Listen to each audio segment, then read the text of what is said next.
തൊടിയപുലത്ത് 14-കാരിയെ കഴുത്ത് ഞെരിച്ചു കൊന്ന് 16 വയസ്സുകാരൻ. ബലാത്സംഗം നടന്നതായും പ്രതി പോലീസിനോട് പറഞ്ഞു. മലപ്പുറത്ത് 16 വയസ്സുള്ള ഒരു പെൺകുട്ടിയെ മൈനറായ തന്റെ ആൺ സുഹൃത്ത് ബലാത്സംഗം ചെയ്ത് കഴുത്ത് കടിച്ച് കൊലപ്പെടുത്തി മൃതദേഹം കാട്ടിൽ തള്ളിയതിന്റെ വാർത്തയാണ് ഇപ്പോൾ പുറത്തു വന്നുകൊണ്ടിരിക്കുന്നത്. ഇപ്പോൾ വന്ന വാർത്തയാണ്. ഇനിയും ഒരുപാട് വെളിപ്പെടുത്തലുകളും ഡെവലപ്മെന്റുകളും എല്ലാം ഉണ്ടാവാൻ സാധ്യതയുണ്ട്.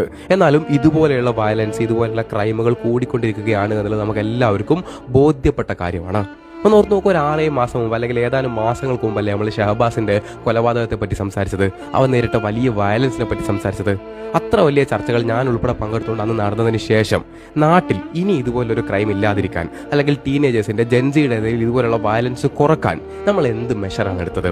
ജെൻസിയെ ചാപ്പ കുത്തി കളയുക, ഇവരെല്ലാവരും മോശക്കാരാണ്, ഞങ്ങളായിരുന്നു മെച്ചപ്പെട്ടവരെന്നുള്ള ക്ലീഷേ ഡയലോഗ് അടിക്കുക എന്നല്ലാതെ മാറ്റമുണ്ടാക്കാൻ നമ്മൾ എന്ത് ചെയ്തു? ഒന്നും ചെയ്തില്ല എന്നാണ് മനസ്സിലാക്കുന്നത്. 7ാം ക്ലാസ്സും 8ാം ക്ലാസ്സും മുതൽ കുട്ടികളെ എഞ്ചിനീയർ ആക്കാനും ഡോക്ടർ ആക്കാനും പറഞ്ഞയക്കുന്ന, അതിന് വലിയ അധ്വാനം നടത്തുന്ന നമ്മുടെ ഒരു സിസ്റ്റം ഉണ്ടല്ലോ. ഈ സിസ്റ്റത്തിൽ കുട്ടികൾക്ക് പ്രോപ്പറായ ഒരു ഹെൽത്തി റിലേഷൻഷിപ്പ്, ഈ കേസ് തന്നെ എടുക്കാം, ഒരു ഹെൽത്തി റിലേഷൻഷിപ്പ് എന്താണ് എന്ന് പറഞ്ഞ് മനസ്സിലാക്കി കൊടുക്കാൻ നമ്മൾ എന്ത് ചെയ്തു? ഞങ്ങളുടെ കാലത്ത് ഇതൊന്നും ഇല്ലായിരുന്നേ എന്നുള്ള ക്ലീഷേ ഡയലോഗ് ഇനിയും അടിക്കാതിരിക്കുക. ഇന്ന് ഈ കുട്ടികൾ കൺസ്യൂം ചെയ്യുന്ന കണ്ടന്റ് എന്ന് വെച്ച് കഴിഞ്ഞാൽ 10ാം ക്ലാസ്സും +2 മുതൽ ഹസ്ബൻഡ് ആൻഡ് വൈഫ് കളിക്കുന്ന കുറേ റീൽസ് ഓളികളുടെ കണ്ടന്റ് ഉൾപ്പെടെയാണ്. ഇവരെ ഇന്റർവ്യൂ ചെയ്യാനും കുറേ ആൾക്കാരുണ്ട്. ഇവരാരെയും പിടിച്ചു കേട്ടാൽ നമുക്ക് കഴിയൂല.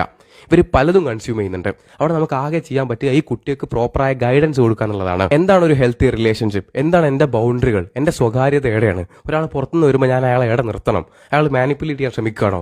ഇത് മനസ്സിലാക്കാൻ നമ്മുടെ കുട്ടികളെ പ്രാപ്തരാക്കണം. അതാണ് ഇവിടെ ആകെ ചെയ്യാൻ പറ്റുന്ന ഒരു കാര്യം. അല്ലെങ്കിൽ സിവിക് സെൻസ് എന്താണ്? ഇങ്ങനെ പഠിപ്പിക്കേണ്ട കുറേ കാര്യങ്ങളുണ്ട്. ഒരു സമൂഹത്തിൽ എങ്ങനെ സംസാരിക്കണം, ആൾക്കാരോട് എങ്ങനെ ഇടപഴകണം, എന്തൊക്കെയാണ് മാസ്, എന്താണ് മാസ് അല്ലാത്തത്? കുട്ടിക്ക് ഇതൊന്നും പറഞ്ഞ് മനസ്സിലാക്കി കൊടുക്കാൻ കഴിയാത്ത ഒരു സിസ്റ്റത്തിന് ഇനി ഈ നാട്ടിൽ നടക്കുന്ന ഇതുപോലെയുള്ള മുഴുവൻ വയലൻസിലും ഉത്തരവാദിത്തമുണ്ട്. നമ്മുടെ നാട്ടിൽ ഇതുപോലെ റിലേഷൻഷിപ്പിന്റെ ട്രാപ്പിൽ പെട്ടുപോയ കുട്ടികളുടെ എണ്ണം ചില്ലറയൊന്നുമല്ല.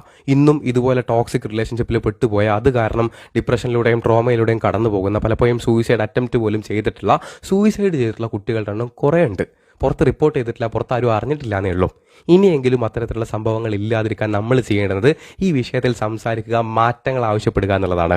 ജനറേഷനെ കമ്പയർ ചെയ്യുക, ചാപ്പ കുത്തുക, ഒരു ജനറേഷനെ മൊത്തത്തിൽ അങ്ങോട്ട് ഇല്ലാതാക്കി ഇവരെല്ലാവരും മോശക്കാരെന്ന് പറയുക എന്നുള്ളത് എളുപ്പമുള്ള കാര്യമാണ്. ഒരു അങ്ങാടിയിൽ ഒരു കവലയിൽ ബെഞ്ചിട്ടിരുന്ന ആർക്കും അത് പറയാം.